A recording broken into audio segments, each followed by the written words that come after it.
இன்னைக்கு வந்து ஹோலி பைட்ஸில் நாம் அன்னை மரியாளின் இல்லம் அதை பற்றி பார்க்க போகிறோம். ஹோலி பைட்ஸ்னாக்கா என்னென்னா, திருச்சபையில் இருக்கிற சுவாரஸ்யமான சில விஷயங்கள், சொல்லப்படாத சில கருத்துக்கள், நம்ம அறியக்கூடாத அறியாத சில விஷயங்கள்னு கருதப்படுறதெல்லாம் நான் இப்போ சொல்கிறேன். அன்னை மரியாள் வந்து பெத்லஹேம் ஊரில் தான் வந்து வாழ்ந்தாங்க. அவங்க வாழ்ந்த அந்த இல்லத்தில் தான் திருக்குடும்பமும் வாழ்ந்தது, இயேசு சூசேப்பர் எல்லாருமே. அந்த இல்லம் வந்து இன்னைக்கு இத்தாலியில் லொரெட்டோன்னு சொல்லக்கூடிய ஒரு இடம், அதாவது அங்கோனா அங்கோனான்னு சொல்லக்கூடிய ஒரு மலை மேலே வந்து அந்த லொரண்டோ இருக்கு. எப்படி இது சாத்தியம் அப்படின்னு சொல்லி பார்த்தா, இந்த இல்லம் வர்றதுக்கு முக்கிய காரணமாக இருந்தது இஸ்லாமியர்களோட ஒரு போர். இஸ்லாமியர்கள் வந்து 1291ஆம் ஆண்டு வந்து இத்தாலி மேலே, சாரி, இஸ்ரேல் மேலே போர் தொடுக்கிறாங்க. போர் தொடுத்து அவங்க வந்து அந்த அங்கே இருந்த புனித ஆலயங்களை எல்லாத்தையும் வந்து அழிக்கிறதுக்கு முற்படுறாங்க.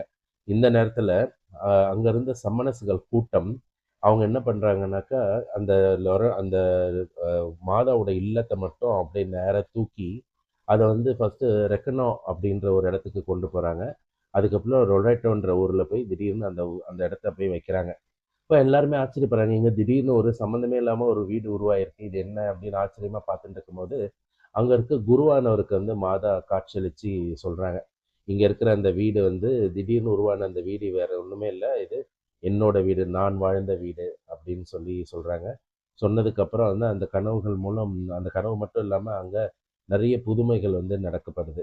அந்த புதுமைகள் எல்லாம் பார்த்து ஆச்சரியப்பட்ட மக்கள் வந்து அதுக்கப்புறம் பிற்காலத்தில் அந்த கோயில், அந்த மாதாவோட இல்லம் இருக்குல்ல, அந்த கோயில் மேலே ஒரு பெரிய கோயில் வந்து கட்டுறாங்க. அதாவது இந்த கோயில் வந்து உள்ளே இருக்குது, அதை சுற்றி ஒரு பெரிய மதில்கள் வைத்து பெரிய ஆலயம் கட்டி இன்றைக்கும் வந்து அந்த இது வந்து இருக்குது. இது எப்பயோ நடக்கல, 1291 இந்த மிகப்பெரிய புதுமை நடந்திருக்கு. இது எவ்வளோ ஒரு ஆச்சரியமான விஷயம் இல்லை? பெத்லஹேம்ல இருந்து அந்த இல்லத்தை இத்தாலிக்கு கொண்டு வரப்பட்டிருக்கு, அதுவும் காவல் சம்மனசுகளால்.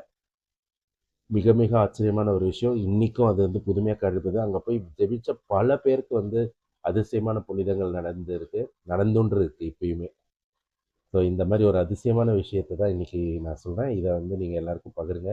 தெரிஞ்சவங்களெல்லாம் வந்து இதை பார்க்க சொல்லுங்கள். உங்களால் முடிஞ்ச வரைக்கும் வந்து இதை மற்றவங்களுக்கு வந்து ஷேர் பண்ணி சப்ஸ்கிரைப் பண்ண சொல்லுங்கள். ஏன்னா இதில் கடவுளோட காரியங்கள், கடவுளோட அதிசயங்களை பற்றி தெரிஞ்சுக்கிறது தான் இந்த சேனல்.